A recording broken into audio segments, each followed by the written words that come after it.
t'as un kyste.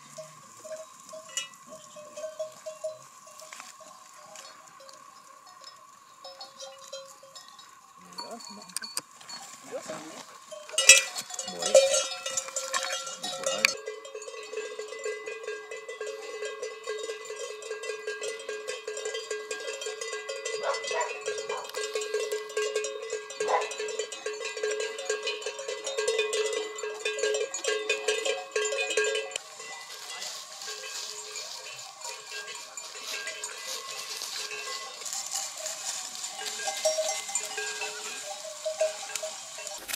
Alors Noé, est-ce que tu peux me dire ce qu'on fait là exactement? Eh ben là, on garde les brebis, donc en pleine colline, extensif. Là, on va faire tout le tour du vallon, on va leur donner un grand morceau où elles ne sont pas allées encore, pour qu'elles mangent toute la journée. Et donc on va les suivre. Donc là, on est dans la forêt méditerranéenne, c'est ça? C'est ça, Ouais. en plein cœur du massif des Morts. D'accord. C'est Colobrières, on est sur le village de Colobrières, une des plus grandes communes boisées de France. D'accord. Et c'est le cœur du massif, là on est au Condamine, Ok. donc c'est vraiment en plein centre du massif des Morts. Et donc ton boulot, c'est éleveur, c'est ça? C'est ça, c'est ça. D'accord. Donc moi je suis en apprentissage là avec mon père, qui est berger éleveur depuis 25 ans. Tant qu'il y a de la ressource sur place, on est dans le Var et on fait pâturer les brebis ici. On suit les brebis, on essaye de les emmener là où il y a à manger, là où il y a de la ressource. D'accord. Et en même temps, on débroussaille, on maintient le milieu ouvert, on enrichit, on fait de l'engrais pour la forêt, etc. On amende le sol. Donc c'est un partenariat, quoi. Et donc ça c'est l'hiver, et l'été tu Ça pars c'est ailleurs? l'hiver. Et après l'été, nous on a une place dans le Mercantour, dans le parc du Mercantour, au col de l'Arche. Et donc là on y passe 4 mois, vraiment les mois d'été où il fait trop chaud ici, où il n'y a rien à manger, où il n'y a pas d'eau. On est obligé de monter là-haut. Donc c'est la transhumance, on le fait en camion. À une époque on le faisait à pied, aujourd'hui on le fait en camion. Ok.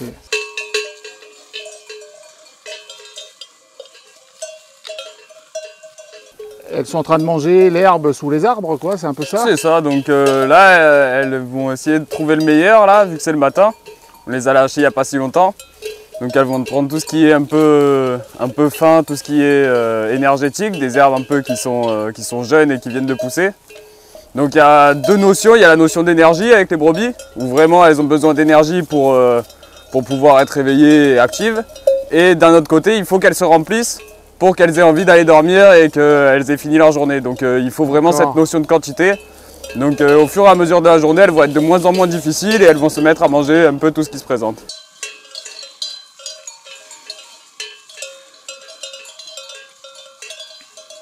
Là, il y a 360 brebis qu'on a à l'année des mères. Donc c'est vraiment des brebis allaitantes qui gardent les agneaux avec elles. Et on fait naître à peu près 350 agneaux par an. D'accord. Donc c'est des agneaux comme on voit derrière moi, qui ouais. restent sous les mers jusqu'à 6 mois, 1 an. Et après ils sont destinés à la vente en boucherie pour les mâles et à du renouvellement pour d'autres troupeaux pour les femelles. Toutes les femelles, les agnelles, elles partent pour faire du renouvellement d'autres troupeaux. Donc le but c'est qu'elles ne font pas du lait ici, quoi. Ici on ne fait pas du lait, non, nous c'est vraiment les objectifs, c'est le débroussaillement et la production de viande. D'accord. C'est quelle espèce de mouton ça? Nous c'est des mourets rousses. Donc mourets rousses c'est museau rouge en provençal. Moi je m'installe avec ma compagne et notre projet c'est voilà, d'essayer de tirer un revenu de la laine, supplémentaire de la laine, de la transformation, de l'animation qu'il peut y avoir à côté, de toute la pédagogie. Et avant, il y a 100 ans, c'était le premier revenu des éleveurs en PACA, des éleveurs ovins, c'était vraiment la vente de laine. Le deuxième, c'était le fumier et après seulement, c'était la viande. Alors les chèvres, ça mange pas tout à fait la même chose que les brebis. Ça a tendance à aller plus haut, à monter plus dans les arbres, dans les petits coins et tout. Et ça mange plus de feuilles. Du coup, nous, dans des milieux où c'est vraiment très fermé, les chèvres, ça permet quand même d'élargir plus que les brebis, quoi. Et d'avoir plus d'impact. Et les chèvres, t'en fais quoi alors? Alors les chèvres, on vend un peu des cabris. D'accord. Donc pareil, parce que sur la côte, il y a quand même pas mal de gens qui mangent encore du caprin. Donc il y a ça, et après on en vend aussi un peu pour d'autres élevages, Nous, c'est des roves qu'on a, l'espèce qu'on a. D'accord. C'est aussi des espèces laitières, donc Mais tu fais pas de fromage, on quoi. en vend. Non. Nous, de temps en temps, on traîne une chèvre comme ça pour le délire, mais Ouais. non, non, c'est pas un business, quoi. D'accord. Après, c'est un autre métier, hein, Ouais. l'élevage laitier, Ouais, ouais. c'est autre chose. Ils ont rarement l'occasion de faire autant de pâturage et cette notion de protection incendie, elle est souvent absente dans les élevages laitiers parce que Ouais, ils n'ont pas les mêmes contraintes. Ils ont c'est pas les mêmes d'autres contraintes, il faut qu'ils rentrent toujours à la bergerie Ouais. et tout.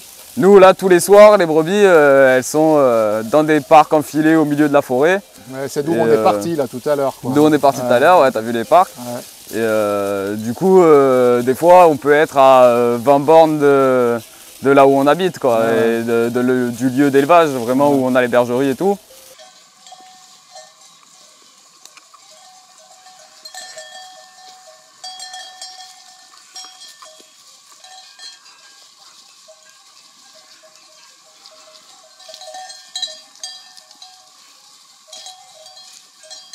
On est beaucoup sur du domanial, donc des forêts domaniales qui sont gérées par l'ONF.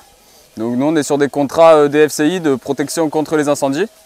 Parce que Massif des Morts, on est au courant, il y a eu beaucoup d'incendies, c'est une région qui est particulièrement touchée. Donc nous, avec le débroussaillement, on permet que les milieux restent ouverts, etc. Donc on a des contrats avec l'ONF pour la protection incendie. D'accord. Et sinon, on a beaucoup d'accords aussi avec des particuliers qui nous laissent faire pâturer les brebis chez eux.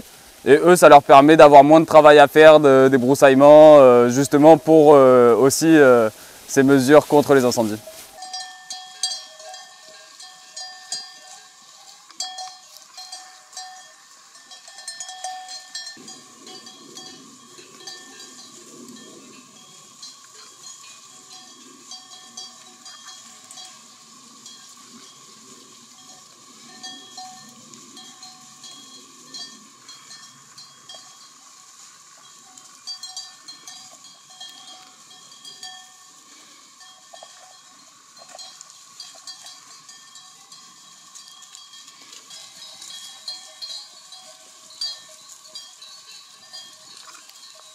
Est-ce que tu peux me parler un peu du déroulement d'une journée de berger, d'éleveur? Bien sûr, ouais.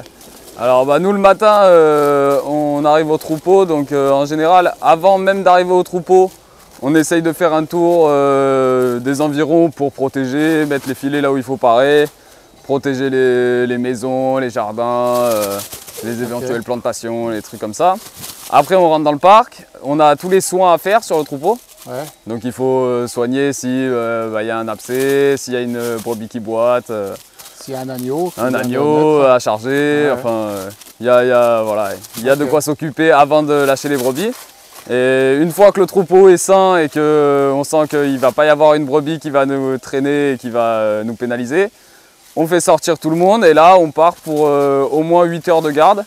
D'accord. C'est ce qui est conseillé pour que les brebis mangent bien sur une journée. Et donc on part toute la journée avec nos chiens donc, de conduite, les borders.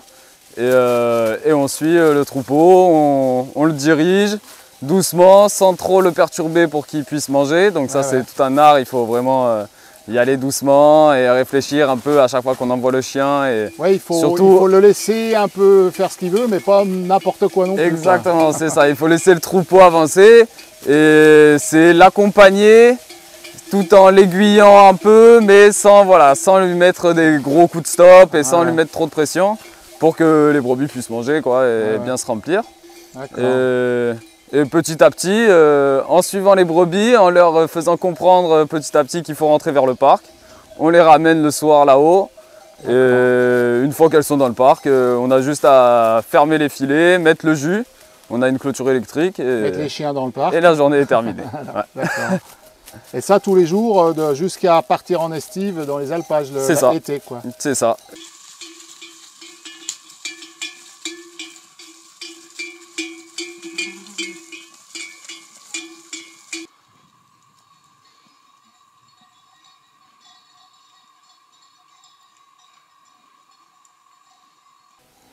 Alors Laurent, toi tu es le papa de Noé, si j'ai bien compris. Hein. C'est ça, tout à fait. Et donc tu es l'ancien du coin, quoi, alors. Je commence à être l'ancien du coin, ouais. Ça fait combien de temps que tu fais ça, alors là 25 ans.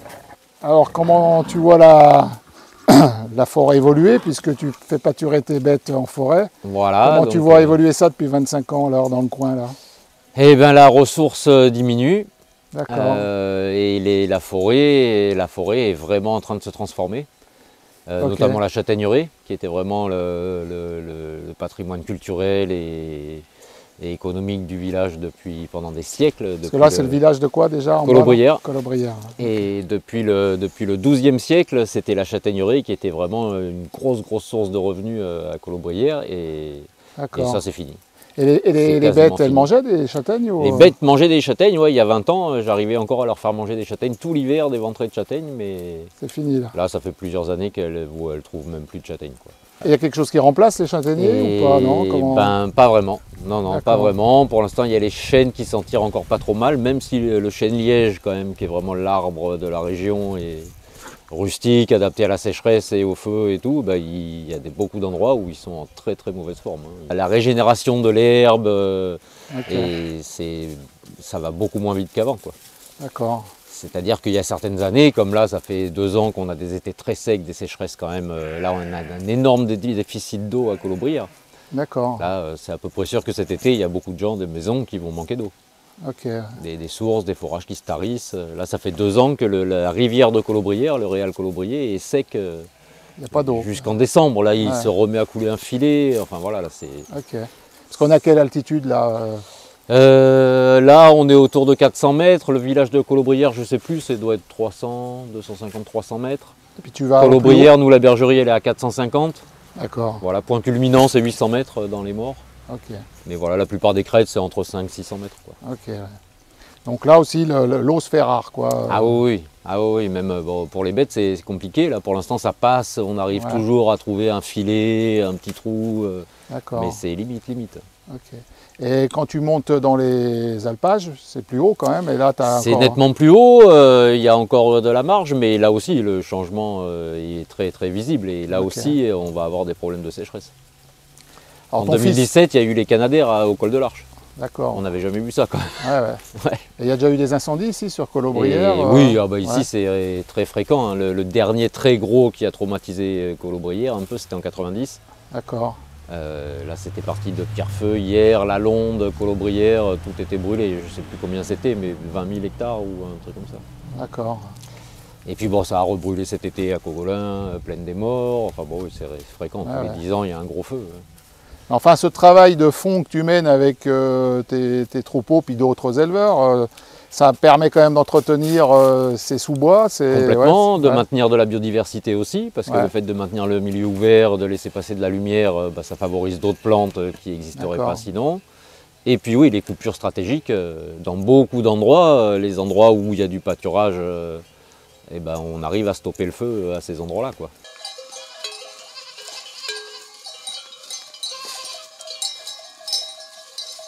Il y en a un paquet encore là-haut.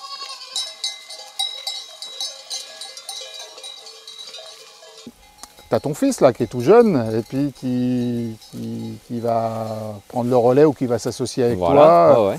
Alors comment on n'en a pas parlé avec lui encore, mais comment toi tu vois son avenir en tant qu'éleveur? Je pense que c'est un bon endroit pour vivre et une bonne activité.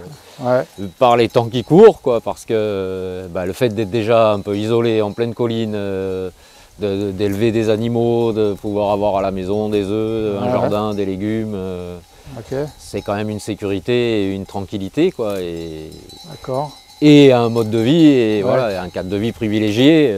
Tu penses que tu vas pouvoir continuer à mener tes troupeaux par ici, quoi? Il n'y aura pas à un moment donné plus d'eau ou plus... C'est le risque. L'avantage, c'est qu'un troupeau de brebis, c'est une race qui est très rustique. C'est la race Mouret-Rousse, qui est une race locale de Provence, quoi, qui a même été croisée certainement à l'origine avec des brebis d'Afrique du Nord, de Maroc ou d'Algérie. Du coup, c'est quand même des bêtes très rustiques. D'accord. Donc en valorisant mieux les produits, c'est-à-dire en faisant de la vente directe pour la viande, en faisant de l'artisanat avec la laine, et en essayant d'optimiser un peu et de valoriser les produits, on pourrait se permettre même de diminuer le troupeau si la ressource en eau et en pâturage venait à manquer, quoi.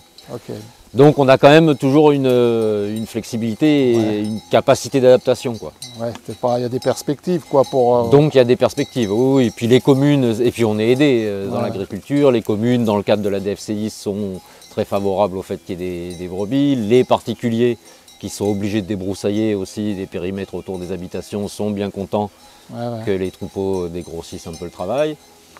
Donc bon voilà, on est légitime et on a notre place quand même dans un oui, il y a quand même une défense du patrimoine forestier. En plus, qui est forestier, culturel, enfin voilà. Et puis c'est vrai qu'un troupeau, ça façonne les paysages. Et c'est vrai qu'ici, les morts, s'il n'y a pas un peu la main de l'homme et le pâturage, ça devient un maquis impénétrable. Il y en a un au bord de la route, vraiment ici, là, sur ce...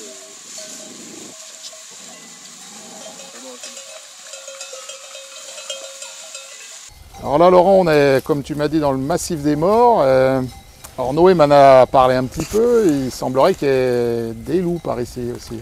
Depuis une dizaine d'années, oui, les loups, ils ont mis un peu de temps à arriver. Mais ça fait une dizaine d'années qu'il y a du loup dans les morts. Donc ça commence par des individus isolés, donc ils ne se font pas trop remarquer. Et puis bon, là, certainement depuis 5-6 ans, on a meute, reproduction bien implantée. D'accord. Du coup, on commence à avoir un peu de pression sur les troupeaux. Bon, on s'est équipé avec des chiens de protection. Ouais, j'ai vu, trois bons chiens là, de race Abruzzes, qui sont efficaces. Et notre système aussi, qui limite les attaques parce qu'on se déplace sans arrêt. La ressource est assez maigre à l'hectare dans ces collines-là, donc on se déplace sans arrêt. Les parcs de nuit, les emplacements de couchade se déplacent sans arrêt. Du coup, on brouille un peu les pistes. Je pense que les loups n'ont pas trop le temps d'établir des stratégies et c'est ça qui fait qu'on n'a pas trop de problèmes. Puis notre système qui fait qu'on les garde tout le temps. Ouais, vous êtes toujours là. On n'utilise pas de clôture, donc il y a la présence des chiens, il y a la présence d'un berger en permanence toute la journée pour les garder. Et la nuit, elles sont dans des clôtures bien sécures, électrifiées. Bon, ça n'empêcherait pas tout. Et les 3 chiens de protection qui restent la nuit dans les filets avec les troupeaux. Ça a changé ta méthode de travail, on va dire, quand tu as commencé il y a 25 ans et maintenant, avec où tu as toujours fait pareil? J'ai toujours fait à peu près pareil, en sachant qu'à la montagne, il y avait déjà les loups il y a 25 ans. Du coup, bon, c'est un problème qu'on connaît depuis longtemps. Ici, ça commence à changer un peu la donne, notamment en période d'agnelage. Quand les brebis mettent bas, on ne peut pas les laisser sur la prairie à côté de la bergerie. On a une grande prairie de presque 15 hectares clôturée avec du grillage. Mais ça ne limite pas l'entrée des loups et on ne peut plus se permettre de laisser des brebis parquées sans surveillance là. Donc c'est un site que j'utilise un peu à l'automne et au printemps. C'est à ce moment-là qu'on fait pâturer ça. Je ne peux plus laisser les bêtes dans ce parc sans les resserrer la nuit dans un petit parc où elles restent groupées avec les filets. Sinon les loups arrivent à attaquer quand même, malgré les chiens de protection, à éparpiller le troupeau, à isoler une bête. Les chiens de protection reviennent au troupeau et s'ils ont isolé une bête, et une fois qu'ils ont pris le coup, ça peut être des attaques toutes les nuits, quoi. Pour l'instant, on arrive à maintenir la pression et donc ça se passe plutôt bien. Avance.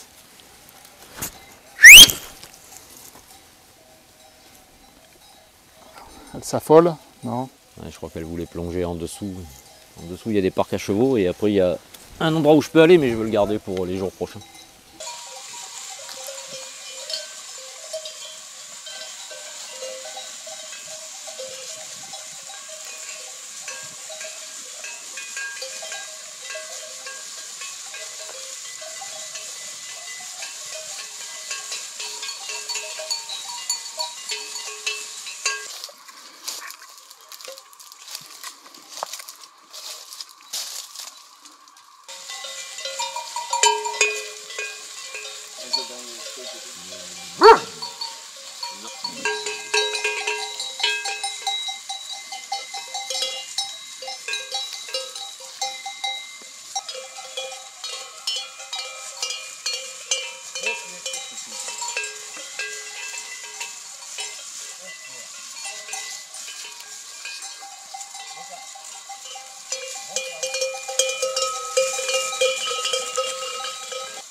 Vous avez des propriétés, vous, ou pas alors? Non, alors nous on utilise un site qui s'appelle le Plateau Lambert donc depuis 25 ans. On a un bail avec l'ONF, donc c'est une propriété de l'État. On est en plein cœur de la forêt domaniale des Maures. L'ONF était demandeur à l'époque d'avoir un troupeau sur ce site pastoral qui était à l'abandon, et du coup voilà, c'est par ce biais-là qu'on est arrivé là. À part ce bail, là, il y a 14 hectares, une maison, on a pu mettre des bergeries serres derrière la maison. Voilà, là où on a un bail, mais sinon, tout le pâturage, c'est-à-dire, ça doit représenter c'est des centaines d'hectares, je sais dire à chiffrer, mais on rayonne bien 20 km autour de notre point de base.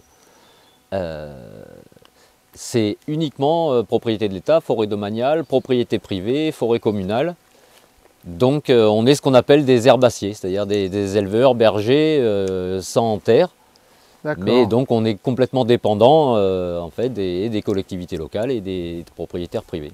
Okay. Du coup c'est un boulot aussi de relations publiques et de... Ouais. Et voilà, parce que les gens tolèrent, chacun y trouve un intérêt évidemment, parce que ici les gens sont tenus de débroussailler autour des habitations, il y a les risques d'incendie et tout, donc tout le monde est assez favorable à ce qu'il y ait des troupeaux. Mais il y a aussi des cultures, il y a des vignes, il y a il ne faut pas se louper, quoi. Ça se passe bien, que ça se passe bien, mais voilà, il faut quand même faire un peu de relations publiques et puis être vigilant dans le travail et de respecter la propriété des gens et de respecter ses engagements. Parce qu'on se fait vite virer. Tant que tout se passe bien, tout va bien, mais au moindre débordement, même souvent les gens ont du mal à comprendre qu'un troupeau de 500 bêtes c'est du vivant, il peut y avoir des aléas, on ne peut pas tout maîtriser tout le temps. Une nuit, c'est un sanglier qui peut défoncer le parc et les brebis se sauvent la nuit et on n'y est pas. Ça peut arriver, quoi. Mais sinon, voilà, il faut en essayant de rester bien dans les clous, ça va. Il faut communiquer quand même. C'est ça, ah oui, voilà. On imagine souvent le berger solitaire, complètement ermite dans sa forêt, mais non, là, il faut quand même être en contact avec tous ces gens. C'est vrai que faire ce métier comme on le fait ici, ça demande quand même un tel engagement, parce que c'est quand même beaucoup plus qu'un métier, c'est vraiment un mode de vie, un choix de vie, quoi. Et du coup, là, depuis 25 ans que moi, c'est toute ma vie, s'il avait fallu arrêter ça et puis laisser le site et que ça s'arrête d'un coup, ça aurait été un peu dur. Là, le fait de savoir que Noé va reprendre la suite et qu'il va y avoir une continuité, ça, c'est motivant et ça fait plaisir, quoi.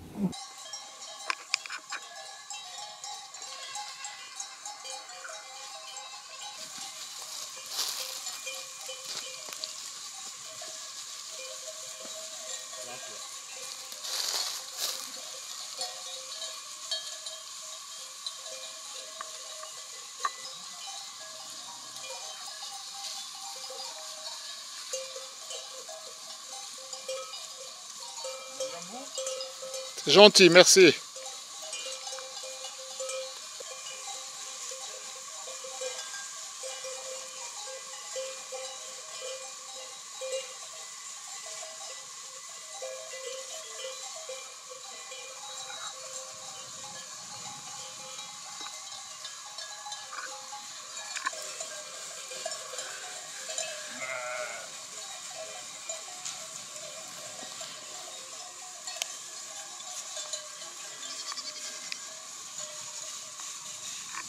T'as un tout jeune chien là que tu tiens en laisse d'ailleurs. Celui-là, il est toujours attaché. C'est pourquoi alors? Pour l'instant, parce qu'elle n'est pas encore opérationnelle. Elle est un peu faux-folle. Les ordres sont pas tout à fait maîtrisés. Donc, elle s'appelle comment celle-là? Elle est en dressage, elle est en apprentissage. Elle s'appelle Faya. C'est une petite chienne de Crau. La Crau, donc c'est la région qui est entre Marseille et la Camargue. La grosse région d'élevage et de moutons, c'est là qu'on fait le foin de Crau, qui est réputé dans le monde entier, qui nourrit les chevaux de course des émirs. Il y a toujours eu des milliers de brebis sur ce secteur, donc ils avaient des chiens et il en est sorti une race plus ou moins. Bon, c'est les bergers de Provence en fait, c'est les labris de Provence. Ils ont leurs qualités et aussi leurs défauts. Voilà. Bon, j'ai utilisé du border collie pendant longtemps, comme beaucoup. Depuis 30 ans à peu près, le border collie, tous les bergers ont ça parce que c'est des chiens qui viennent d'Angleterre qui sont un instinct hyper développé, facile à dresser, efficace au travail rapidement et complètement passionnés. Ceux-là sont un peu plus bourrins et un peu plus longs à la détente, mais voilà. C'est des locaux. C'est des locaux, voilà, mais moi ça me convient bien. Ouais, tu les fais pas passer dans des cerceaux, quoi. Oui, voilà. Ouais, on n'a pas besoin de faire des concours, alors faire des slaloms. Ouais. Donc ça, c'est vraiment les chiens de protection. D'accord. Conditionnés dans les moutons depuis petit, dans la bergerie, de tout bébé avec des agneaux. Et... Ils ont la réputation d'être quand même... qui peuvent être même violents, dangereux avec les gens. Oui. Ceux-là, moi je suis rentré, enfin vous étais là avec ton fils, quoi, mais ils m'ont pas spécialement... on a fait en sorte qu'ils soient assez sociables. Le début du conditionnement, là, il faut pas qu'il y ait de contact avec l'humain. Ils sont dans la bergerie, même ils captent même pas que c'est l'humain qui les nourrit. Et bon, ça c'est le premier temps. Une fois qu'ils sont vraiment en immersion dans le troupeau et qu'ils ont compris que le troupeau était leur famille, là on peut commencer à les sociabiliser. C'est-à-dire il y a des bergers qui vont dire qu'ils vont perdre de l'agressivité et du coup être moins efficaces pour protéger contre les loups. En même temps, voilà, c'est trop dangereux. Oui, parce qu'il y a du monde, c'est touristique ici. C'est ça. Non, moi je préfère qu'ils soient plutôt cool et sociables. D'accord. Et du coup, ça se passe bien. Et ça n'empêche rien. Ils font leur boulot, quoi. Le problème avec le loup, et du coup, c'est qu'ils font bien leur travail.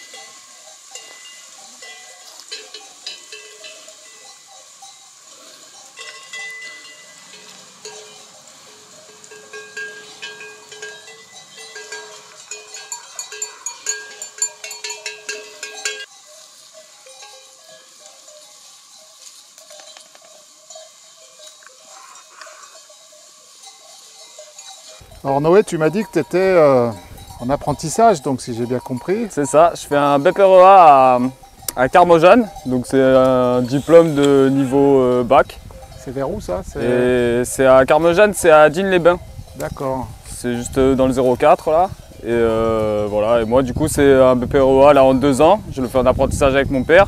D'accord. Et c'est un diplôme après qui me permettra de m'installer en tant qu'agriculteur et de pouvoir bénéficier de certaines aides qui sont propres à l'agriculture. Alors comment tu vois un peu l'avenir de ton métier? Parce que j'ai vu avec ton père, il y a quand même, voilà, il m'a parlé des changements climatiques, la ressource en eau, etc. Toi, tu commences, bien par définition, comment tu vois ça alors Alors moi je sais que ça va être difficile, hein, ça va être difficile pour nous, mais ça va être difficile pour toute ma génération. Hein, je me fais pas d'idées, je sais dans quel monde on vit. Après, nous on a un objectif, l'objectif c'est d'être cohérent. À la base je voulais faire de la musique et marcher dans le milieu de la musique ou de l'artistique. Et j'ai rapidement compris que c'était pas cohérent avec la vie que j'avais envie de mener et les valeurs que je porte. Donc j'ai choisi de revenir à quelque chose qui est plus proche de moi. Et je sais que oui, les conditions climatiques, la pollution chimique qui s'accumule et tout, ça va être un problème. Mais tu y crois quoi? On a un troupeau de brebis, c'est un des métiers les plus vieux du monde. Et les bergers, quand ils n'ont plus les moyens de vivre là où ils sont, ils voyagent et ils bougent. Et donc moi ici, nous on est propriétaires de rien. Toutes les terres qu'on a, c'est soit chez des gens, soit des forêts domaniales, soit des propriétés de l'État. C'est un mode de vie plus que qui t'intéresse. C'est ça, voilà. Moi c'est vraiment le mode de vie, c'est vraiment le fait d'être cohérent et d'avoir un impact bénéfique sur ce qui m'entoure. Et c'est ça l'objectif. C'est comme ça que je vois l'avenir. Tu m'as parlé que tu voulais quand même essayer de faire évoluer un peu le métier en valorisant la laine. Tu peux m'en dire un peu plus? C'est ça. Alors moi, en fait, plus que de faire évoluer, c'est même, en fait, on essaierait de ressusciter presque une filière. D'accord. Parce que la filière de la laine, elle est quasiment morte en France. Et là, avec ma compagne et avec beaucoup d'autres initiatives qu'il y a en France, Longomaille, Laine d'Europe, etc., il y a beaucoup d'initiatives qui essayent de revaloriser cette laine française des élevages locaux. D'accord. Et donc nous, on est dans ce prolongement, dans cette action. Et l'objectif c'est ça, c'est de valoriser toute la laine de notre troupeau déjà. D'arriver à en faire du feutre, à en faire du tissage, du fil, etc. Et d'essayer de valoriser ça pour essayer de moins être dépendant des aides de l'Europe, des aides extérieures, d'être plus indépendant. Ok. Et sinon, tu continuerais à faire, comme ton père, de la viande, enfin défrichement, viande. Bien sûr, oui, c'est l'objectif. Après, moi, j'ai encore un autre objectif, c'est de faire de la vente directe avec les agneaux. Parce que pour l'instant, comme beaucoup d'herbaciers comme nous, d'éleveurs extensifs, on n'a pas le temps de faire de la vente directe, d'aller faire des marchés, d'aller vendre notre viande. Donc, et puis, il n'y a pas d'abattoir dans le Var. Ça, c'est le grand problème pour nous. Donc, on espère qu'il y ait un abattoir qui se monte pas trop loin. Et moi, l'objectif, ce serait d'arriver à vendre sur la côte la plus grosse partie de notre production. D'accord. Ok. Écoute Noé, je te remercie, c'était super sympa. Merci beaucoup. Je te dis bonne chance et à bientôt alors. Très bien, merci.